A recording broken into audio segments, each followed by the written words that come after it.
Thanks, Rich. Farming is a staple in the Midwest, and it's going to be for generations to come. Mary Ruth Thorell grew up in a farm in Ferris, Illinois.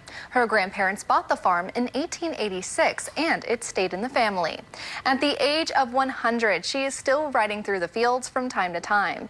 KHQA Sarah Lighthizer spoke with Thorell and her granddaughter to bring us their heartwarming story for this month's edition of The Ground Up. From the Ground Up, sponsored by B&S Insurance Agency. Mary Ruth Thorell doesn't let her age stop her.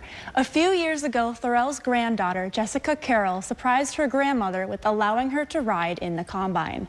Thorell never assumes she'll be able to ride every year, but always hopes she can. This year was a little different because Thorell is in a wheelchair. With the help of Carroll's husband's family, they were able to make it work. Thankfully, Aaron and his family were able to supply a telehandler so that we could lift her up and carefully get her into the combine. And she rode for 3 hours the first night and 5 hours the second night, and she would have kept going, but they finished the field. So it's amazing to see her, and she's so happy, and we're just so glad that we can do that for her.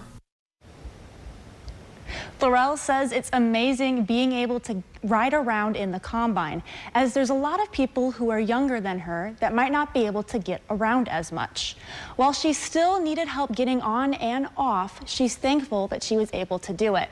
Over time, technology has changed, but the excitement of being able to ride hasn't worn off.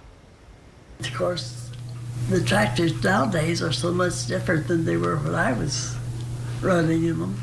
But Aaron said, "Do you want to drive it?" And I said, "No." I'm afraid I'd go in the ditch or something.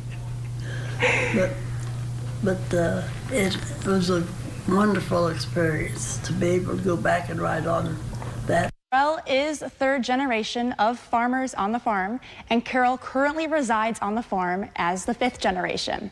Thank you to both Thorell and Carol for sharing your story with us. For this month's edition of From the Ground Up, I'm Sarah Lighthizer.